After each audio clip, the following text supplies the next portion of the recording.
My name is Alex Jimenez and I'm the founder of IX Media. We made our clients over $250,000 with email and SMS marketing. This video, I'm going to break down exactly how we make our marketing campaign calendars for our clients, and I just break it down for you. All right, so I'm just going to play the video.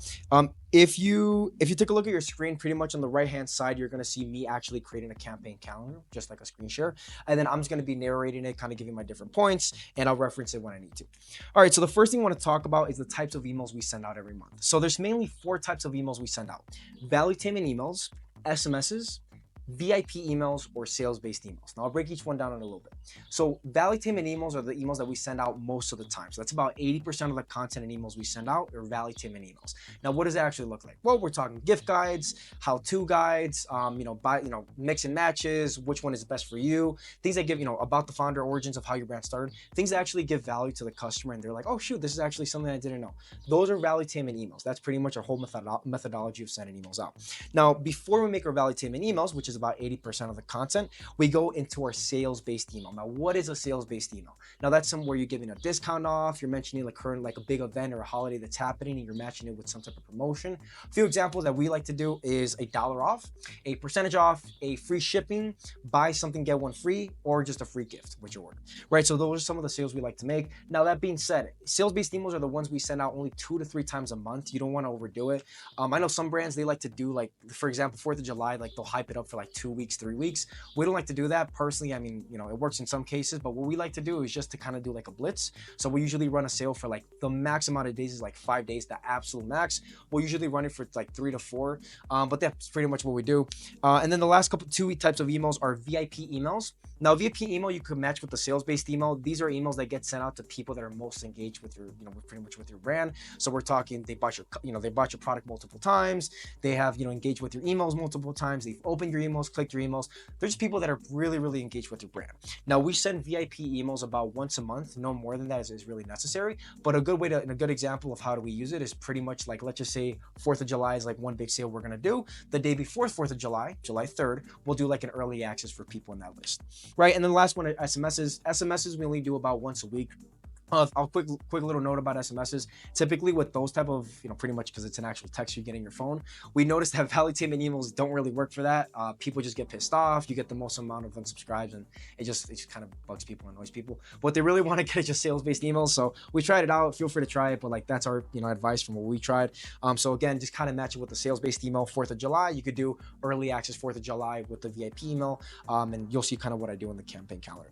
Next thing I want to talk about is when you're making your campaign calendar, you want to understand the brand. Now, this is something really important, especially if you're like a marketing manager or like an agency or freelancer, anybody that's not directly like the CEO or founder.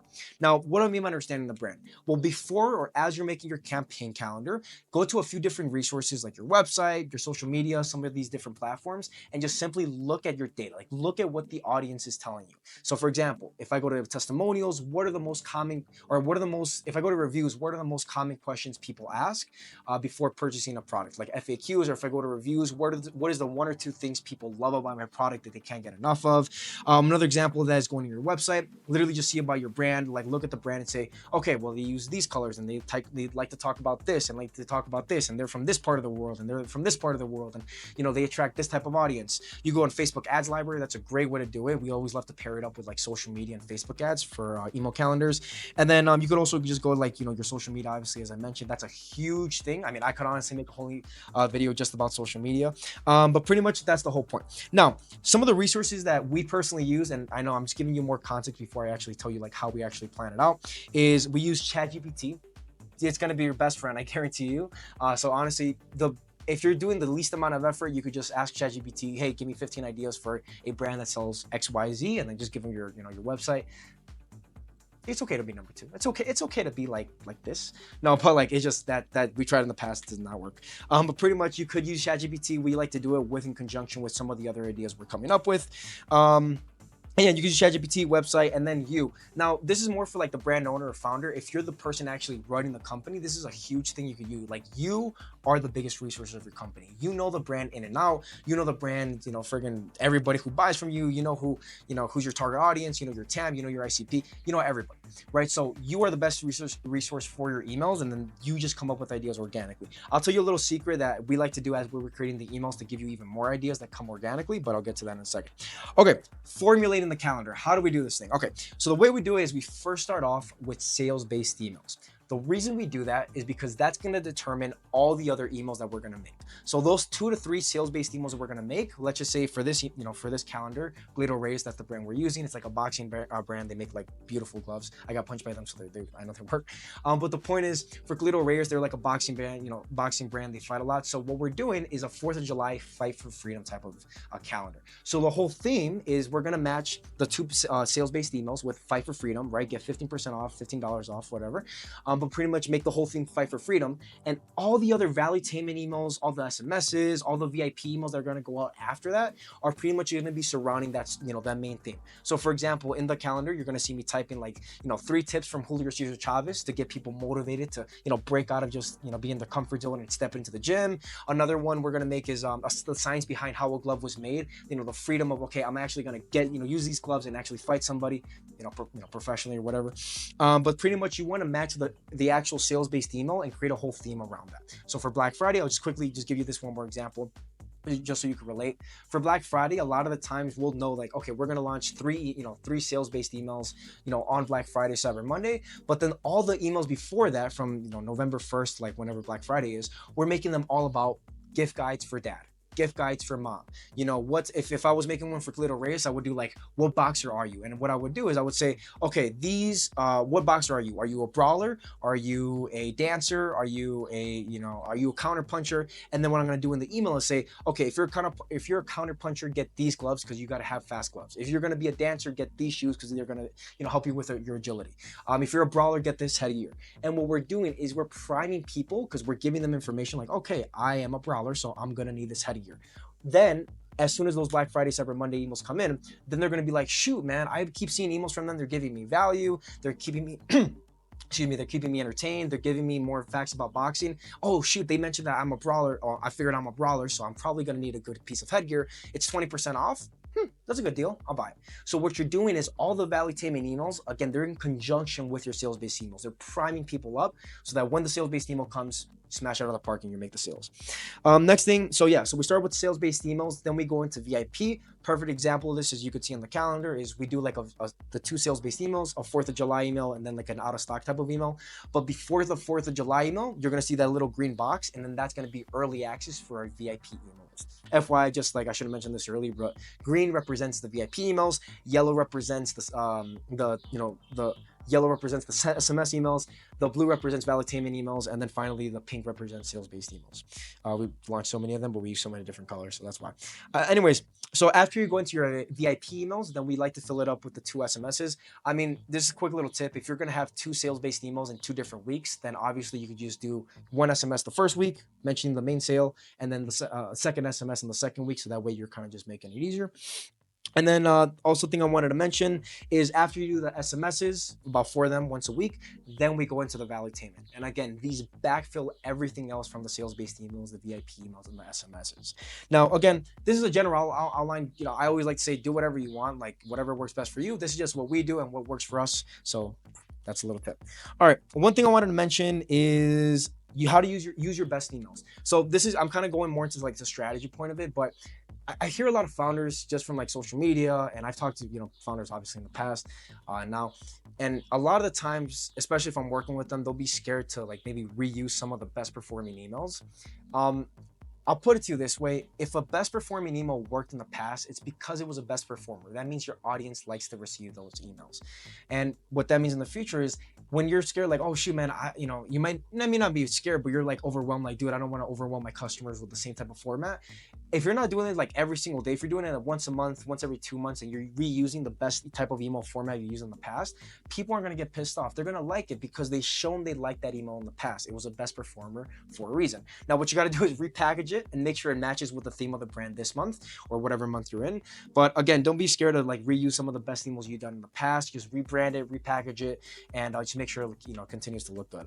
If it ain't broke, don't fix it. You know what I mean? Next thing is, here's kind of like something kind of surreal that I noticed when actually making this calendar, and I added this last minute, is as you're planning out the calendars, something you're gonna notice is that in the beginning, as I mentioned, I don't want to say you're gonna feel scared. You're not, because you're making a calendar, but you may feel overwhelmed. You're like, dude, I gotta send out 15 emails for my brand this month, and then you start thinking like, dude, that's like over like 150 a year, or like 200 a year, and you're like, dude, I don't want to send so many emails out. I don't know what I'm gonna make the emails about. Here's what you do: just start it. Right? Go in ChatGPT. Just like literally just go to your brand, go to ChatGPT, get some ideas, and just start going around the website, right? Going around your website, your social media reviews, and just start gathering information. This is what's going to happen. Even though you may not even have one idea like just formulated yet, you're just still looking around the brand. What you're going to start noticing is you're going to start pairing two different platforms or two different things about your brand together to make an email. So for example, if I'm Cleto Reyes, if I'm making their emails, I'm going to be like, okay, I noticed I'm going to get this many testimonials because they love this part of the product. Okay, and I know this email format worked 2 months ago and it's the best performer. Okay, I'm going to match that. Okay, and I also mentioned that we're getting this many amount of questions in our social media pages, and we're getting so many questions about this thing. And I noticed that, and then also on our website, our FAQ says that this is the most common question. Okay, I'm going to match that and make an email about it. Oh shoot, I noticed that we're going to be in Walmart next month. Okay, if I'm going to be in Walmart next month, I'm going to make sure that I make an email about it, because when I told my friends and family about it, they hyped it up without even me having to push for it, right? I'm like, oh shoot, I'm noticing my social media when I posted that story about Julio Cesar Chavez, endorsing my brand, one of the greatest boxers of all time. Oh shoot, everybody loved that, so I'm going to make an email about that. So what you're going to start doing is you're going to start pairing different platforms, your social media, your website, your testimonials, reviews, but friends and family, just you as the business owner or the person managing your emails. You're going to start pairing different things that you're seeing in different platforms, and they're going to start creating your different email ideas. And then that way, as you're filling up your calendar, now you're getting original ideas that you're thinking of because you're looking at the data. And again, I really stress this: look at like different social media pages, look at your website, look at what your brand actually does, and more importantly, I like to say social media, but any platform that your customers are engaging on, because that gives you a very clear path, or a better predictor on what emails are going to work. Because if this social media post talked about top 5 ways to lock somebody out, and that got 1,000 likes, and every other post I make is getting 200 likes, that probably is going to do good as an email as well. So that's kind of the context I want to say when making these emails. And then the last thing I want to mention is be resourceful. This is something that I'm noticing a lot of people don't do, and it's very important. If your brand is getting endorsed by like a big celebrity, and I know it's gonna sound stupid, but brands don't actually do this. If you get endorsed by a big celebrity, if you're getting to a big retailer, if you're going to like public relation events, if you're going from state to state to state, or if you have like a big social media that's like blowing up, if you've been a Shark Tank, if you've been in the news, look at your brand's resources, like just things that your brand has naturally done, what you guys have accomplished, or like, just news articles, anything like, anything of that nature. Look at your resources and put them in your freaking emails. Like I'm telling you, like it works so well. We had a brand that was in Shark Tank. I think it was probably in the beginning of the year, like January or February. And like, we absolutely destroyed the amount of emails. We just killed it with Shark. Like we literally just put Shark Tank in every single email. But guess what happened? Obviously, if you're a Shark Tank, the sales are obviously going to go up, no wonder. But the percentage of people who actually clicked on the email, because obviously, if you've been a Shark Tank, you're going to get so many more people to go to your website and then ultimately subscribe.